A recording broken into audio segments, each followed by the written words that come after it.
You've been gone, it's an empty home. Come on back where you really belong. You are always welcome home, welcome home.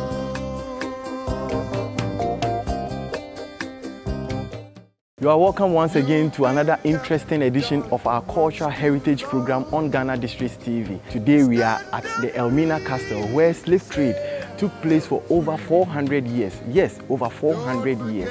And we'll be talking to our tour guide, Mr. Richard Sewo, who will be taking us around the castle. Please stay, don't go away. My name is Emmanuel Frimpong. Are you worried about how to get to all the assemblies, contact of MMDCs or assembly members and other assembly officials, or lodging of complaints among others? Simply call the toll-free number on all networks and you'll be provided with excellent services. And hey, remember, it's a free call on all networks. So like I did indicate to you before our short commercial break, we are currently at Elmina where slavery or slave trade took place for over 400 years. I am here with Mr.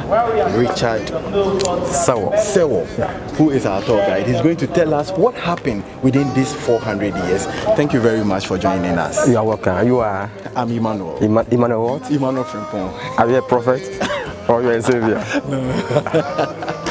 You are welcome once again to our program. Okay. So this is the Elmina Castle. Tell us what happened here. Right. You know, this structure was initially built by the Portuguese in 1482.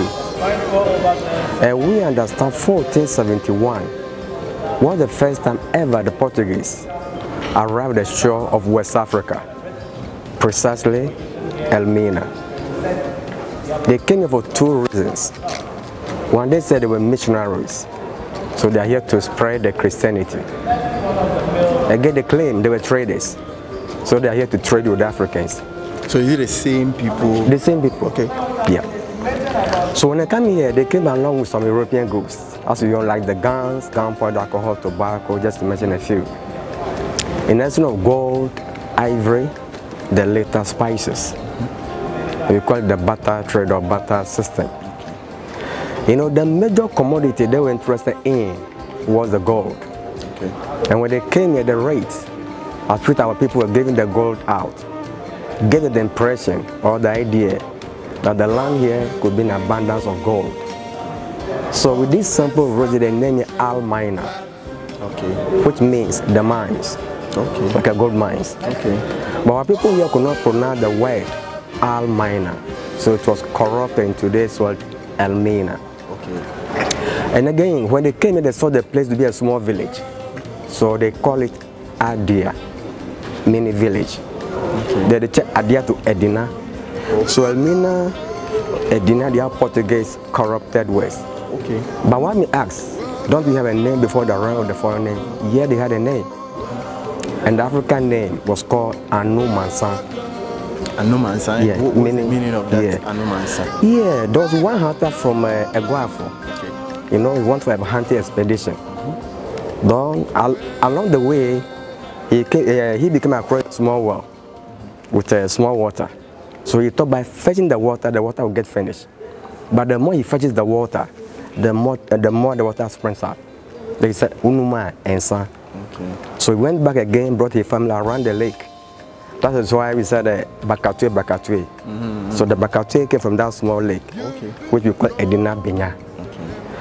Right, so let me continue again. So Anumansan assembly means inexhaustible water. Now these guys were led by one captain called Don Diego de Azambuja. He came here with 200 soldiers, including masons, artisans, and so forth. They decided building here as a fort, which eventually became a castle. Which year did he arrive? That's 14th century. Okay, 14th century. Yes. Then, you know, they said they want a place where they can keep their goods. So initially, all the rooms on the ground floor we are seeing today were their storerooms or warehouses. But along the line, some in 16th centuries, precisely 1500, they changed their mind, shifted from the gold, the ivory, spices, into human trade or the slavery. They're the same room where they're converted as a dungeons. Now, just as the Portuguese were here, we have another European called the Dutch, and they are from Holland. They became more jealous by the profit the Portuguese were making here. So they attacked them through the human trade. The human trade. Okay. Yes. So they attacked them 2 times from the Seaworld session. The first attack came in 1596 and 1625, but then they never succeed. For their presence to be felt, they came closer or nearer, started a village here called Morui, about 20 kilometers from here, east of Elmina, where they also built their fort called Fort Nacial. So as the Portuguese continued catching the locals or the Africans into the New World, the locals became fed up with their activities. So they want a change or a savior. So they find a savior in the Dutch. Were they doing something that caused that change or caused the locals to become fed up with their activities? Sure. One, they were trading with human beings. Okay. So they had an agreement that nobody to trade with any other European nations. Okay. They were the only people. Okay. They said, come on, how can you keep on suppressing us? So since the Dutch came, they said, oh, that we're doing with the normal trading. Why don't you perhaps the Dutch will overthrow them? So on 29th August 1637, the Dutch came back again. This time was 2 attacks, one from the land and one from the sea. Then 3 days continued bombarding the castle. They finally succeeded, took over the castle. Surprisingly, when the Dutch took over the castle, they were the worst. They also continued. And it took the local by surprise when the Dutch also got involved in the slave trade. So the Dutch were here at the time when the slave trade was abolished in 1807 in all the British colony. But those here at the castle here, they never stopped. They were doing it illegally. So 1814, the Dutch also came out and started the trade. Then later they sold the castle here to the British and they left to northern Sumatra. But it does not mean British never took part, they did. But they also operate at Cape Coast Castle. Okay. Do you know that? Yes. Have you been there before? Once. Okay, you have to go there again. You have to go there with some friends. Sure. Right. Now, when the English came here, they used here as sub-administrative center. Okay. During the World War II or the Second World War, they brought men from the whole of West Africa, except Liberia. They trained them here, sent them to Burma and India. Then they used that soldiers. They fought for them. We call the Royal West Africa Frontier Force. And after the war, this same castle was used as a police training school in 1948. And they were here at the time we had our independence. That's 6th of March 1957. Now, 1441 was the first time ever they captured 10 people, 10 Africans from Senegal and Gambia, somewhere in Guinea Coast. They were sent to Lisbon, Portugal. And they have reasons of taking these 10 people. One, they said they are going to train them to become interpreters. 2, to serve as a proof that they've been to Africa or Black Man's Land. However, when they got there, they never came back as promised, but they were used as slaves. Now, when the Spanish got to the Caribbean, when they started opening the tobacco farms, the sugarcane, the cotton, the mining areas, initially they were using the native Indians or the Native Americans. But then they were dying. So there was a man called Bartolome de las Casas. He was a Catholic priest. He said the only alternative is to try the Africans, who are more stronger than the Red Indians. I use the word a Catholic priest. So mark the word. Are you a Christian yourself? Yeah, I'm a Christian. Good. He said Africa should be used in place of the Red Indians.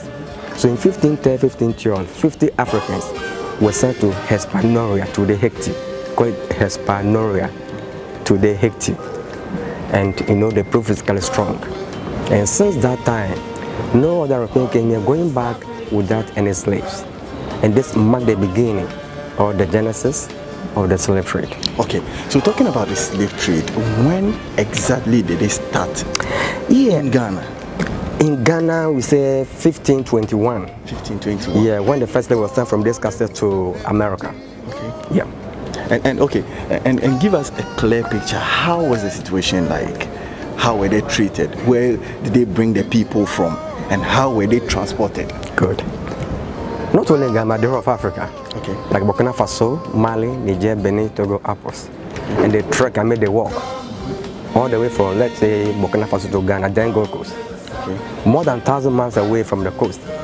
And you know, they're sick and they're weak. So on record, the people that were transported from here to the Western world were not only Ghanaians. Not at all. Okay. And you know what happened was they keep on changing their destinations. Okay. For example, if I'm selling to you and I know my brother on my right has a nice price, I'll just divert my ship to him. Okay. So they keep on changing their destinations. That is where families separated forever and ever. Okay. Yeah. Okay.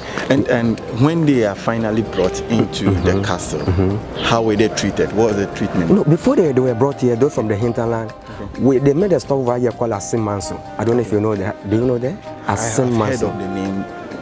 Okay. You know, when you go there, they have a river they call the Slave River. Okay. That is where the slaves took their first and their last bath. And at the bank of the river, they make sure they shave their hairs, their armpit, and their private part. You know, it prepared them for market. There they were fed. From there to the dungeons. Now, these were the training on my right, the slave market. So they were first sent there. After everything, they made sure they were branded. Do you know what's called branding? No. Right. Of mine. Okay. Viewers. They inserted metals in the fire. Okay. And when the guy hit it, they stamped it. As in a heated metal? Right. Wow. For easily identification. Right. Okay. So some use names, letters, alphabet, logos, and so forth. And after the branding, they separate them. We were all the women at one side, while the men were held in the different dungeons. There they were there for about 3 months. Let me go back again. You were asking me how was the condition over here. You see, we'll go there later.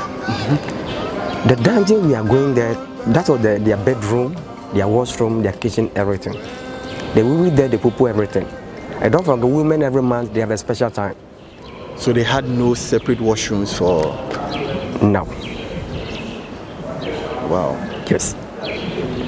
And they stayed in the dungeons for 3 months? About 3 months. About 3 months. Right.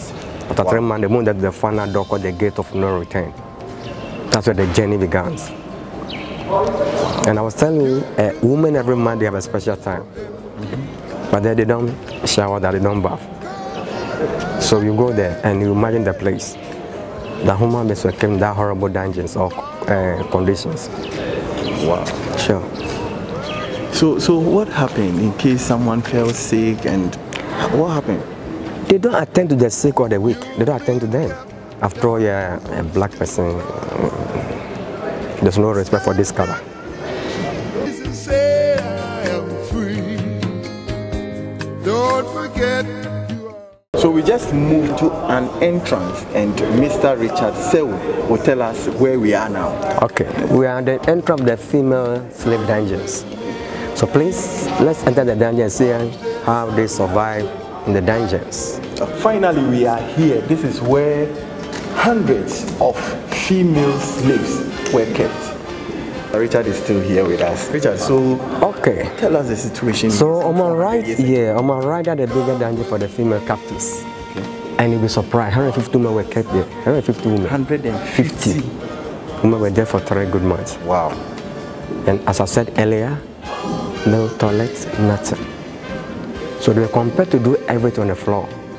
That was their bedroom, their washroom, everything. And don't forget they had a door. So they made sure the door there was closed, they sealed it. There were these ones who serve as a ventilation for them. So you can imagine the condition over there. Now, when the Europeans came here, they sexually abused our ladies. Why? Because they never brought their wives. Okay. Because of the malaria in Africa. You know, they died to the extent that the whole coastline was staying at the white man's grave. The white man's grave. So it's only the men who came here to rescue their life. And they stay here longer without women. So they rape the women, the governors, the soldiers, the merchants. So you see, add all the governors back on it. The governor will stand there ordered that they force all the women outside. And that was the only day the women here were allowed to see the sun for 3 months. So some were partially blind. Wow. They got blind partially. Then, yes, they made a choice, pick one from the group.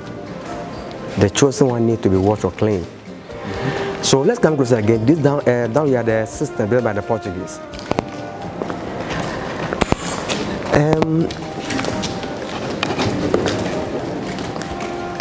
So you see, they use rainwater to fill the system.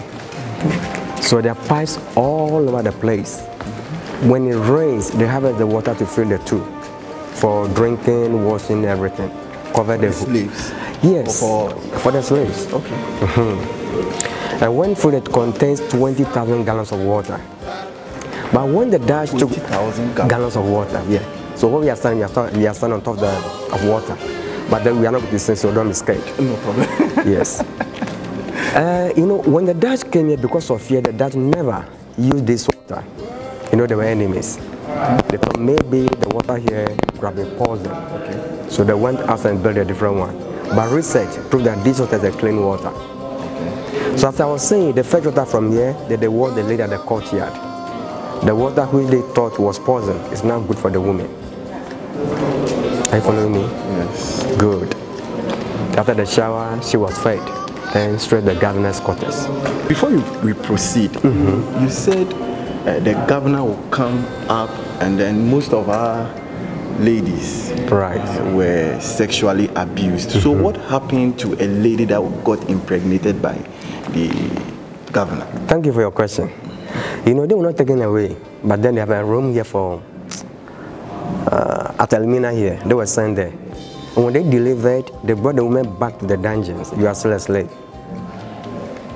They're the babies at the age of 5-6 years. They were taken through formal education. And they had the light color skins.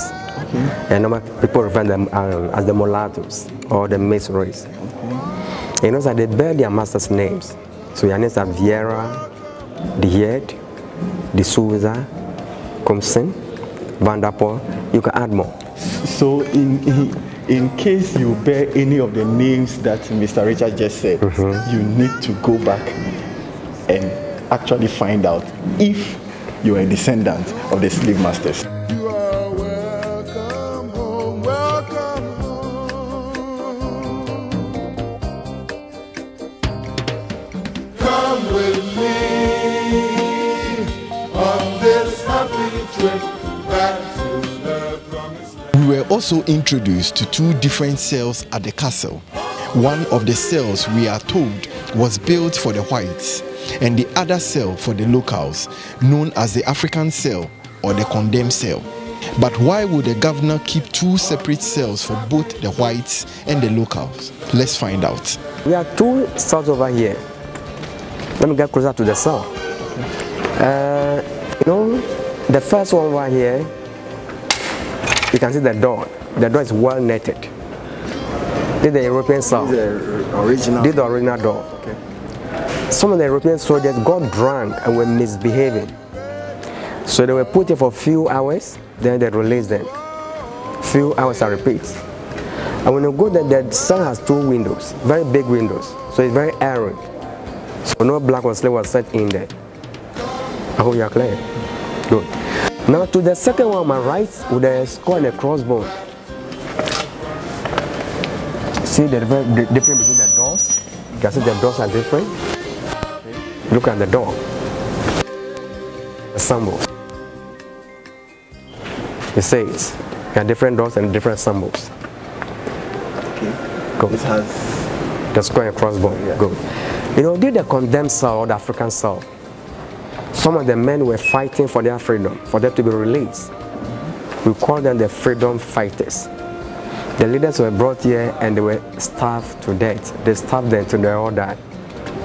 They starved them till they died. And after they kept 30 people in here, 30 strong at this small space. And the cell over there has no ventilations. So they can't breathe. And they died through suffocations. In their chains, in their shackles, they were struggling, scratching the walls until they died. the only ventilation space are these ones. Right. They're the only ventilation for them. And you can imagine if more people were put together, they were clad in the room, and this was the only ventilation. You said that dungeon held about 30 people? Yeah, about 30. Just a small room. And from here, we go there. Okay. Just look at the place, very small, very dark, coffin, and so forth. This is the entrance or the stairs that leads us straight to the governor's bedroom. So join me as we walk through the bedroom of the governor. So this is the highest point, the governor's residence. On my right, we have the governor's bedroom. 2 living rooms in front of me. Now on my left, we have the closet or the wardrobe. So wardrobe, bedroom, 2 living rooms for one person with so many windows. He can see everywhere, take what they breeze. Then the second door over there leads the governor's washroom and exit. And whenever there's danger here or any attack, he run away through the exit. They are the waiting boat for him. He join the boat, you will not see him again.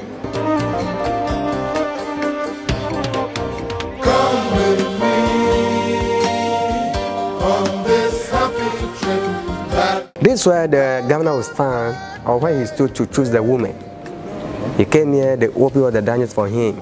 Then he lost to die from the group. So we just stand here and then make a choice. Exactly. And you'll be surprised with the second church. We are second church on the same level. So let's go there. There's something nicely written on the wall. Let's go and see it. You are welcome home, welcome home.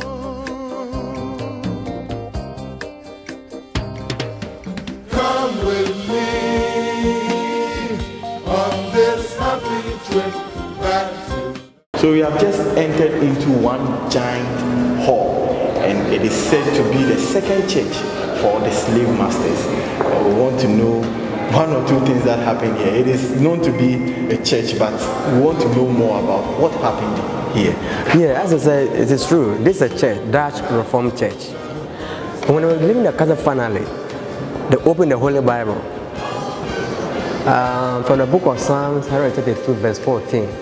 You know, 14 was written in Old Dutch.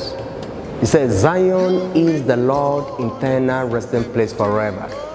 Zion means God, so God eternal resting place forever. But when you take King James Bible, my brother is right behind me, so read the Bible for us, King James. Okay, so like we can see here, Psalm 132, and I'm reading from the King James Version. This is my rest forever. Here I will dwell, for I desired it. For I have desired it. And you know something, right under the church or beneath that we are the female slaves. So underneath we are the slaves. So while the slaves were down there screaming, shouting, they were praising God, our Father, who art in heaven, hallowed be thy name. So it's very contradicting slavery and Christianity. So it simply tells you, did the heaven, and then there was the hell. So heaven and hell on earth.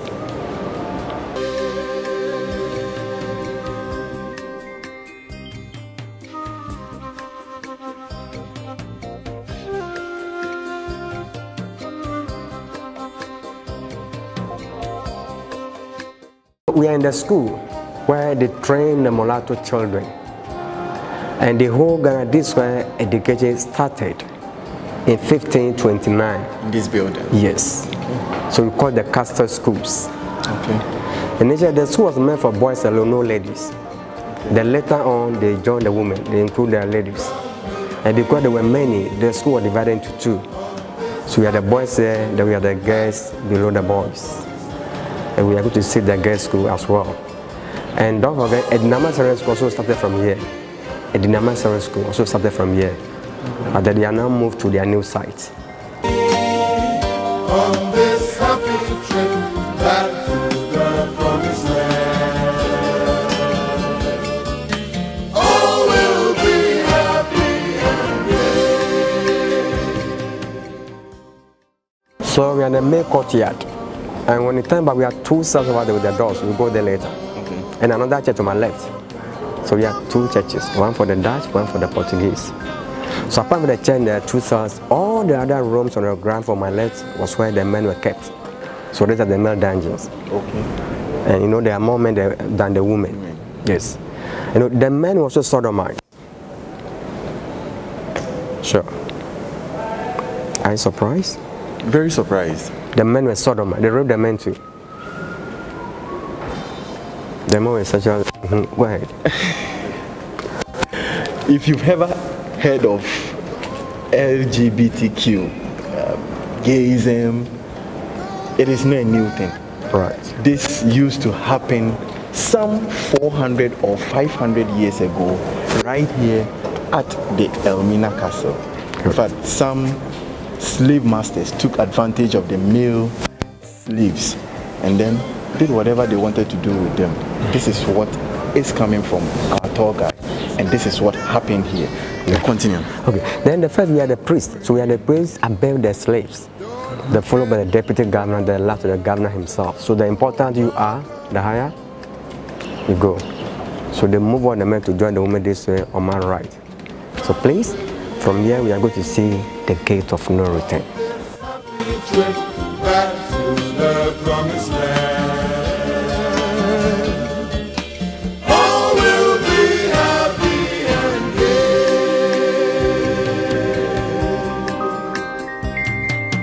Come with me on this happy trip back to the promised land. All will be happy and gay.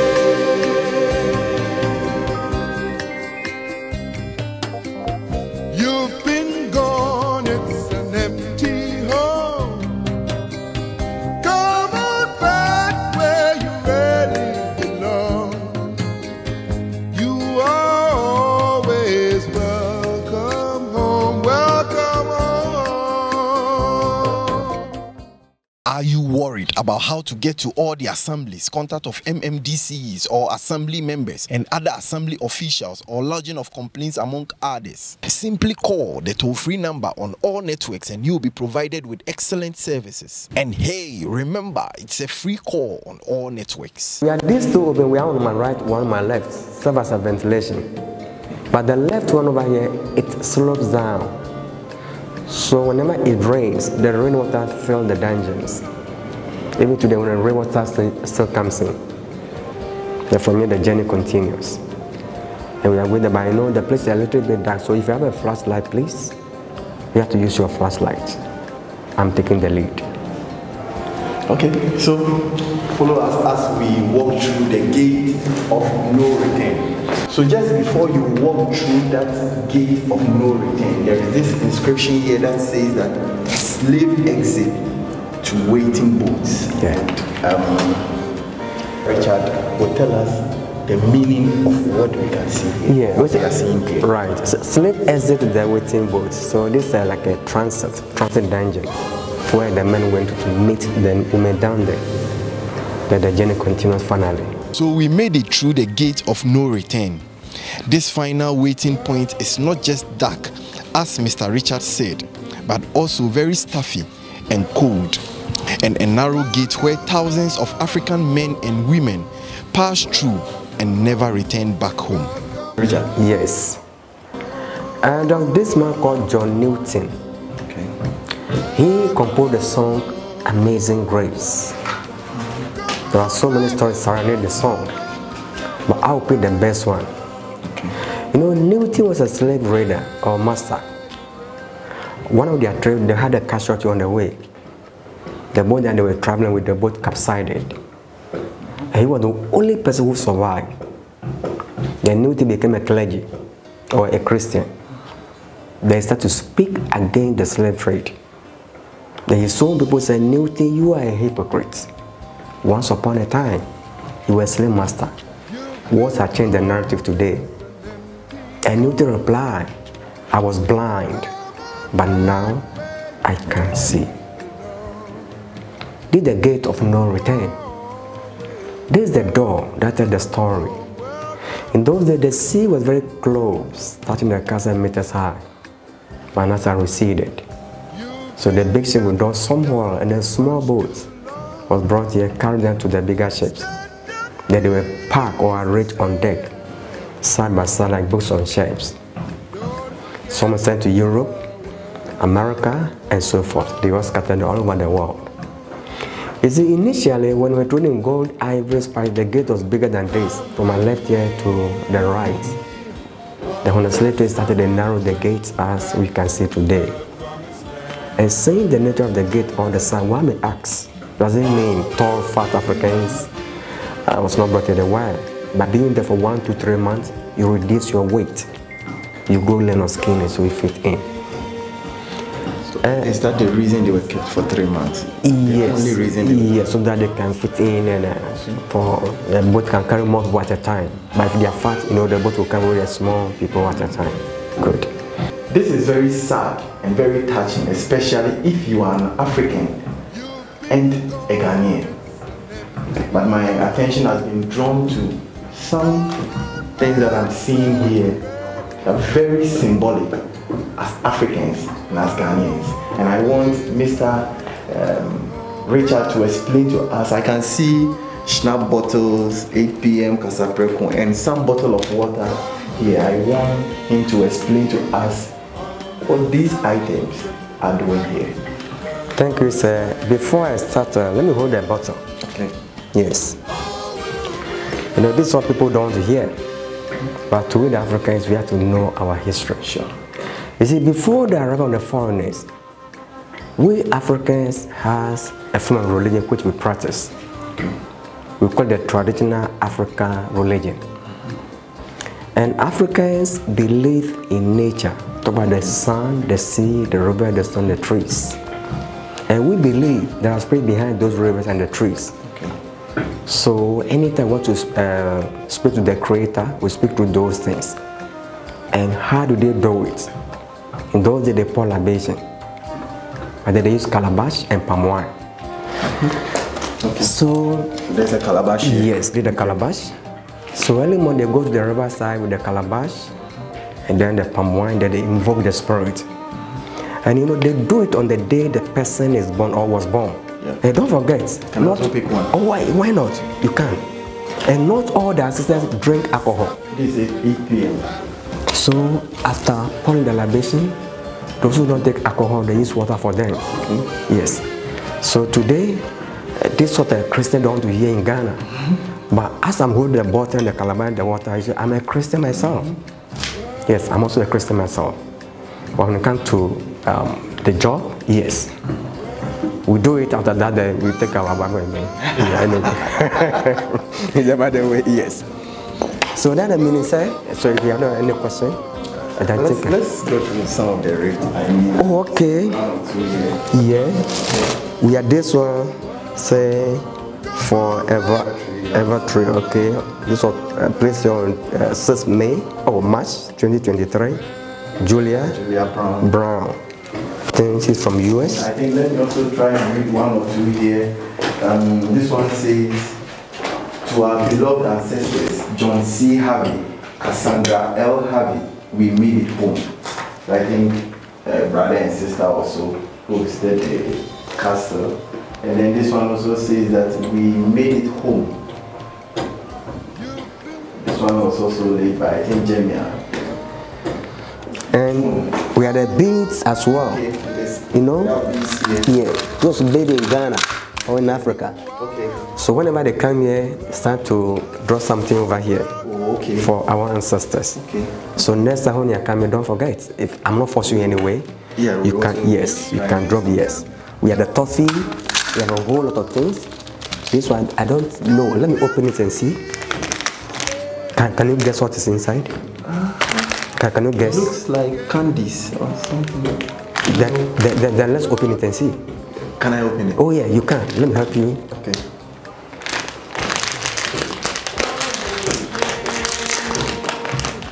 But I just want you to know that this is for our ancestors, not mine. I'm just trying to open for you to see what is inside.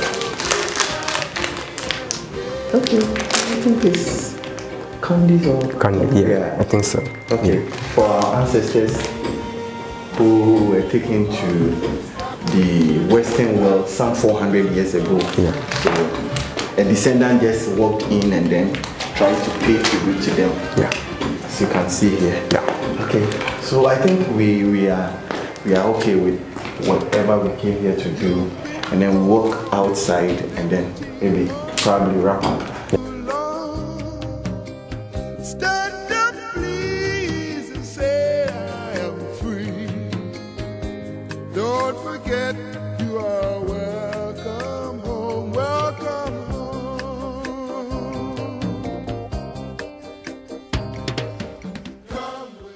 We conclude the tour, but in the summary, we said the castle was built by the Portuguese 1482.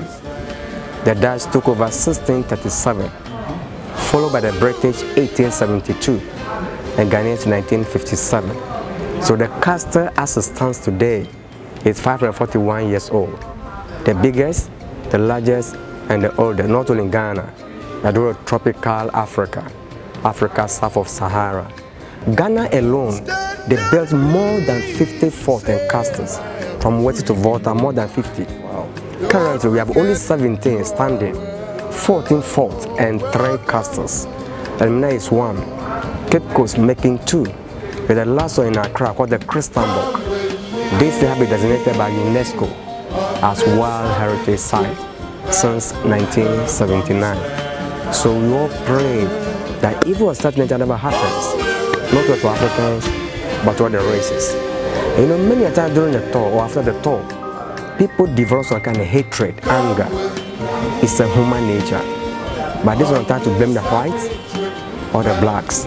It is a time for all of us to learn from our mistakes so that we make the world a better place.